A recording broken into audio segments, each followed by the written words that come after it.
I left my ranch for 5 days, and when I came back, there was a swimming pool sitting in the middle of my pasture. Not a kiddie pool, not some inflatable thing the wind blew in. I'm talking about a full-sized, in-ground, bright blue, concrete-wrapped, lounge chair-lined swimming pool like something you'd see behind a gated neighborhood clubhouse. And the worst part wasn't even the pool. It was the sign bolted into a stone pillar at the entrance that said, Clearbrook Estates Private Pool Members Only. Members only. On my land. Now before I get into what I did, you need to understand something about that land. It's not just dirt to me. It's 53 acres of North Texas soil that's been in my family since 1959. My granddad, Walter Hayes, bought it after coming home from Korea. Paid cash for most of it. Said he didn't trust banks and didn't trust men who wore suits too tight. He built the first fence posts himself. My dad, Leonard, patched those same fences every spring like it was a ritual. And when he passed, the deed came to me. I don't run a fancy operation. Just cattle. 27 head at the time of this story. Mostly Black Angus, a few stubborn crossbreeds that act like they own the place. There's a gravel path cutting through the south corner of the property where I move feed and equipment. That south corner is where all this mess started. The week it happened, I was down in Fort Worth at a livestock nutrition convention. Boring stuff to most people. But when cattle are your livelihood, you pay attention to protein ratios and mineral blends. I left on a Monday. The pasture was quiet. Grass waist-high in spots. Fence line solid. Nothing unusual. While I was gone, something changed. Now here's where motive comes in, because none of this happened in a vacuum. About 3 years earlier, a developer named Marcus Kincaid bought the 200 acres east of my property. Used to be cotton fields. He turned it into Clearbrook Estates. Neat rows of beige houses, trimmed lawns, a decorative pond with a fake fountain that runs off city water while we're on drought restrictions. You know the type. At first, we stayed out of each other's way. His buyers would wave politely when they drove past my cattle. Some even liked the rustic charm of living next to a ranch. But charm fades quick when manure smells drift the wrong direction in July.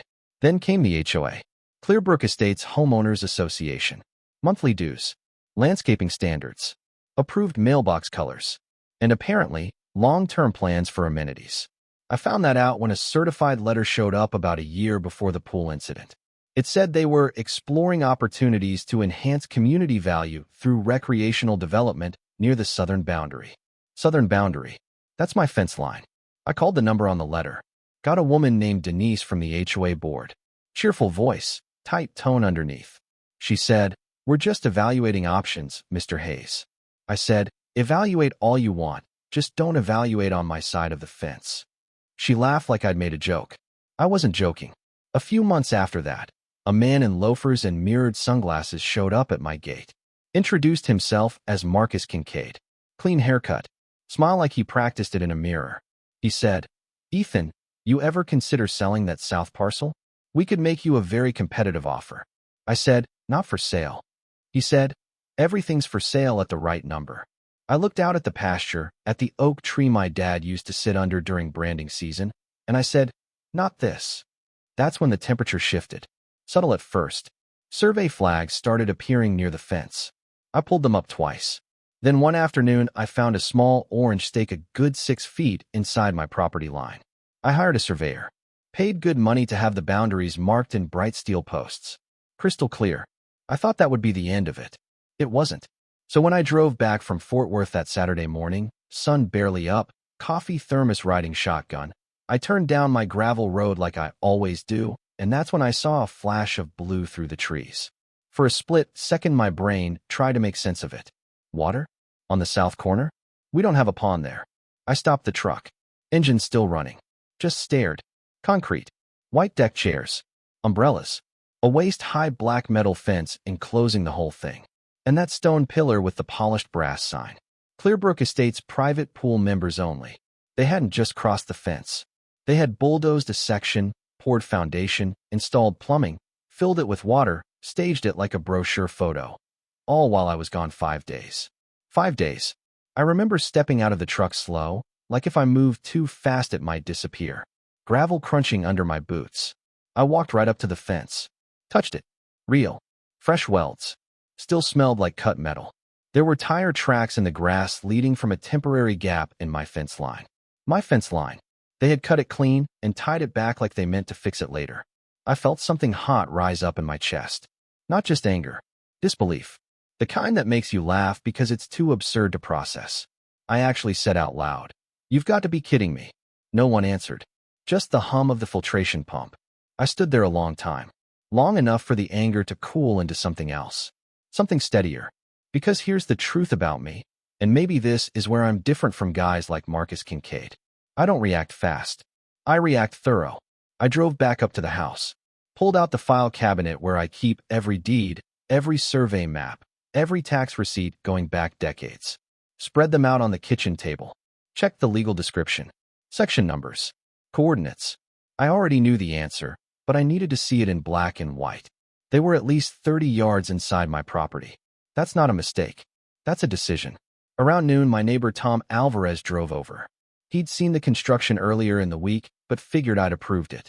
He said, "Ethan, you okay?" I said, "Did you know they were building a pool?"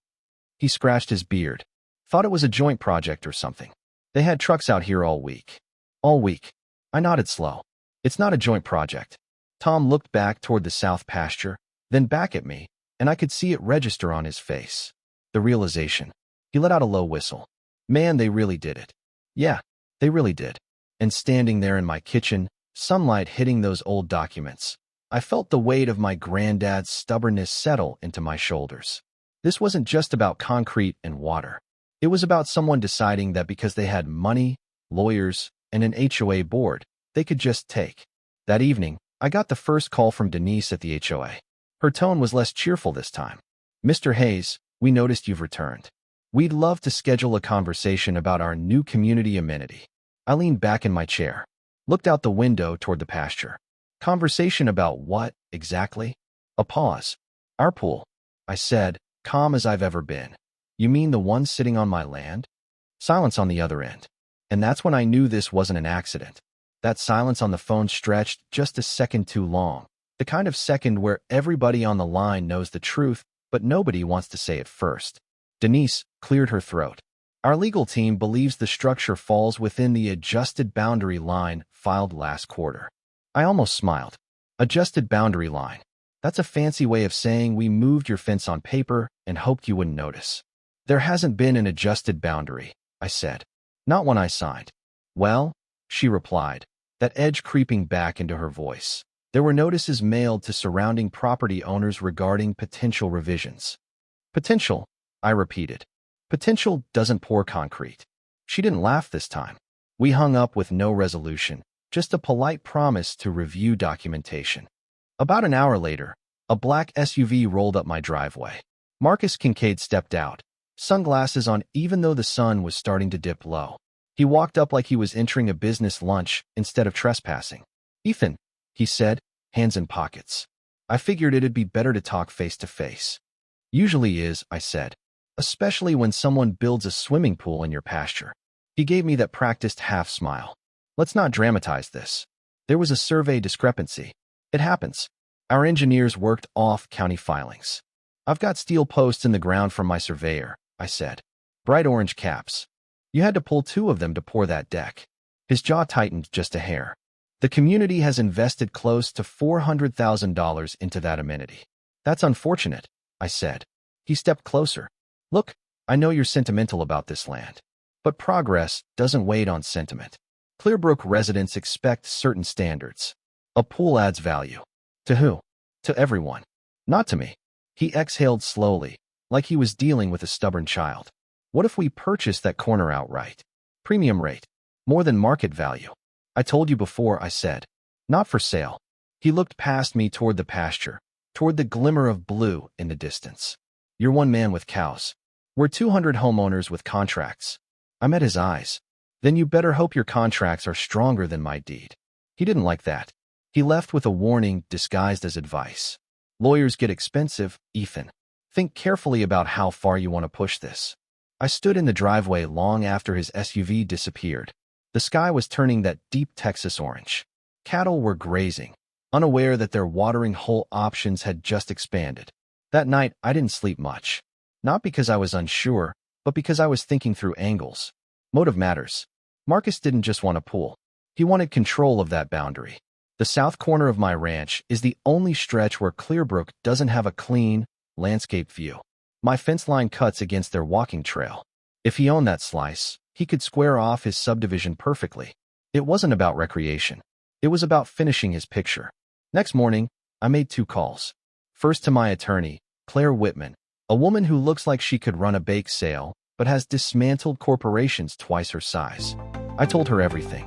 She asked one question. Do you want it removed, or do you want leverage? I hadn't thought of it in those terms. Leverage, I said finally. Then don't touch it yet, she replied. Let them feel secure. My second call was to a buddy of mine, Ray Collier, who runs cattle on the north side of the county. I asked him to bring his stock trailer over. Why, he said. Because I think my cows found a new water source. He laughed. You serious? Dead serious. By noon, Ray pulled up with his trailer, and between my herd and the few I'd boarded temporarily for him, we had 27 head ready to move. Big animals. Curious. Always looking for fresh water. Now here's the thing about cattle. They don't understand property disputes. They see water, they drink. They see open space, they wander. And technically, every inch of that fenced-in pool area was my open space. We drove the herd down toward the south corner. The temporary gap in my fence was still tied back with cheap wire. They hadn't even bothered restoring it properly. I cut the wire. Ray looked at me sideways. You sure about this? I watched the first cow step forward, sniff the air, and catch the scent of chlorinated water. I'm sure. We eased them through, one by one, hooves thudding against fresh concrete. The filtration system hummed like it didn't know what was coming. The first cow leaned her head over the pool's edge and took a long drink. Then another followed. Within minutes, 3 were standing on the shallow steps, water sloshing over the side. A deck chair tipped backward with a clatter. Ray started laughing so hard, he had to lean on the fence. I didn't laugh at first. I just watched. Because here's what people don't factor in when they try to outmuscle someone who's lived on land his whole life. We don't panic. We adapt. Cows bumped into umbrella stands. One nudged a side table clear across the deck. Another relieved herself right near the brass sign that said members only. The irony wasn't lost on me. By late afternoon, the crystal blue water wasn't crystal anymore. Muddy hooves, floating debris, chlorine fighting a losing battle against nature. Around 5, the first resident showed up. A woman in yoga pants walking her golden retriever. She froze at the gate. Oh my God, she whispered. Her dog barked at the cattle. One of my steers stared back like he'd just checked into a resort. Within an hour, cars lined the gravel road. Residents clustered outside the fence, phones out, recording. Some shouted. Some just stared. Then Marcus arrived. He stormed through the gate like he owned the ground beneath his loafers. What the hell is this? I stayed outside the fence, leaning against one of my steel posts. Livestock hydration. You need to remove them immediately. Why? I asked. They're on my land. This is a community facility. On my land. He turned red.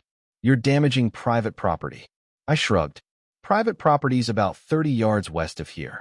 The HOA secretary showed up next, flustered, clipboard in hand like that was going to help. This is illegal. No, I said evenly. Illegal was cutting my fence. Marcus stepped closer, voice low. You think this is funny? No, I said. I think it's educational. Residents started shouting over each other. My kids were supposed to swim here. This cost us thousands in dues. Marcus pointed at me like I was a criminal mastermind. You're going to pay for every dollar of damage. I pulled my phone out and hit play on a video. Drone footage from that morning, clear as day, showing the pool, the fence, the boundary markers, all squarely inside my property line. I've already filed for property encroachment, I said. Unauthorized construction. Trespassing. My attorney's sending formal notice tomorrow. That shut him up. One of the residents muttered, Wait, it's actually his land? I looked at her. Check the county records. The mood shifted fast. Anger turned uncertain. People started whispering. Marcus saw it too. Control slipping. He leaned in close enough that only I could hear him. You're making enemies. I met his gaze. You made the first move. By sunset, local news vans were parked along the road. Someone had tipped them off. Maybe Ray. Maybe a resident who smelled scandal. Cameras captured cows splashing where kids were meant to cannonball. That night the story aired with a headline that made me chuckle. Suburban pool built on ranchers' land cattle takeover. My phone buzzed nonstop. Messages from old high school friends. Ranchers from 2 counties over. Even a cousin in Oklahoma. But beneath the humor, something else was happening. Clearbrook residents started asking questions. About permits. About surveys. About how $400,000 got spent without confirming ownership. And that's when I realized this wasn't just about my pasture anymore. It was about whether money and momentum can bulldoze over someone who refuses to move. The cows stayed 2 days. Long enough for the water to turn swampy. Long enough for homeowners to demand emergency HOA meetings. Long enough for Marcus Kincaid to look less like a visionary developer and more like a man who overplayed his hand. On the 3rd morning, Claire called. "They want to negotiate," she said. I looked out at the south pasture, at 27 well-hydrated cows lounging around the world's most expensive cattle trough. "Good," I said, because now the game had changed. Claire set the meeting for Friday afternoon at her office downtown. Neutral ground, polished wood table, glass walls, the kind of place that makes everybody sit a little straighter whether they want to or not. Marcus showed up with 2 attorneys and Denise from the HOA board. Denise looked like she hadn't slept. Marcus looked like he'd slept, but not well. I came alone, except for Claire, who had a legal pad and that calm expression she wears when she already knows how this ends. We shook hands. Firm. Brief. No small talk. Marcus started. "We're prepared to discuss a resolution that benefits both parties." I leaned back in the chair. "I'm listening." One of his attorneys slid a folder across the table. "Clearbrook Estates is willing to remove the structure at our expense, restore the land to its prior condition, and compensate Mr. Hayes for any documented damage." That sounded reasonable on the surface. If this were just about a pool, maybe I would have taken it. But here's the thing people don't understand about moments like that. It's not just about fixing what was done. It's about what was revealed. They didn't accidentally misread a line. They calculated that I wouldn't fight. Claire glanced at me. She knew I'd already made up my mind. "I appreciate the offer," I said slowly, "but I'm not interested in demolition." Denise blinked. "You're not?" "No." Marcus frowned. "Then what exactly do you want?" I folded my hands on the table. "You can keep the pool." The room went still. "But," I continued, "you're going to lease the land from me." Marcus let out a short laugh. "You're serious?" "Dead serious." Claire slid our drafted proposal across the table this time. $10,000 per month. Automatic withdrawal. 5-year minimum term. Clearbrook assumes liability, maintenance, insurance, and property tax adjustments related to that parcel. Denise's eyes widened. $10,000 a month? That's outrageous. I looked at her evenly. $400,000 says you already thought it was worth something. Marcus leaned forward. "You're extorting us." "No," I said. "I'm charging rent." His jaw tightened the same way it had in my driveway days earlier. Only this time, he didn't have the upper hand. "You'd rather collect money than protect your land?" he asked, like he'd found a moral angle. That one stung a little, because I'd wrestled with it myself. My granddad probably would have demanded they tear it out just to make a point.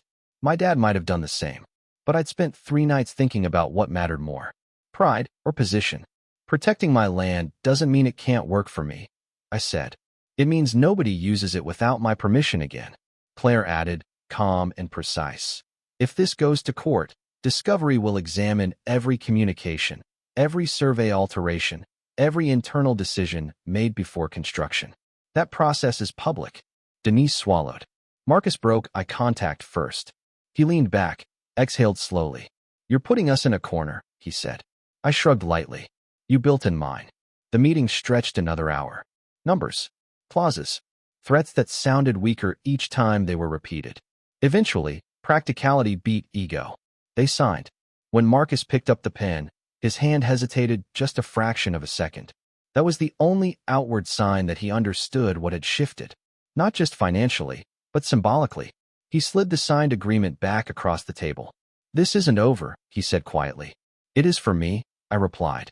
And just like that, Clearbrook Estates' private pool became, on paper, Parcel 17B, leased agricultural property under Hayes Ranch Holdings. The cows were removed the next morning. The HOA drained the pool, scrubbed it, refilled it. They reinforced the fence, this time exactly on the boundary line marked by my steel posts. They landscaped the edge facing my pasture, maybe hoping to soften the reminder. The The first Saturday it reopened, I drove down that gravel path in my pickup just to see. Kids were splashing, parents lounging, laughter floating over the fence. If you didn't know the backstory, you'd think it had always belonged there. I parked for a minute and watched. Tom Alvarez pulled up beside me in his old Ford. "Never thought I'd see cows at a country club," he said with a grin. "Technically," I replied, "it's still a cattle trough if payments stop." He laughed, but there was truth under it. Every month since then, on the first, $10,000 hits my account like clockwork. It paid off my equipment loan, funded upgrades to my irrigation, even set aside a college fund for my niece. But money isn't the part that sticks with me.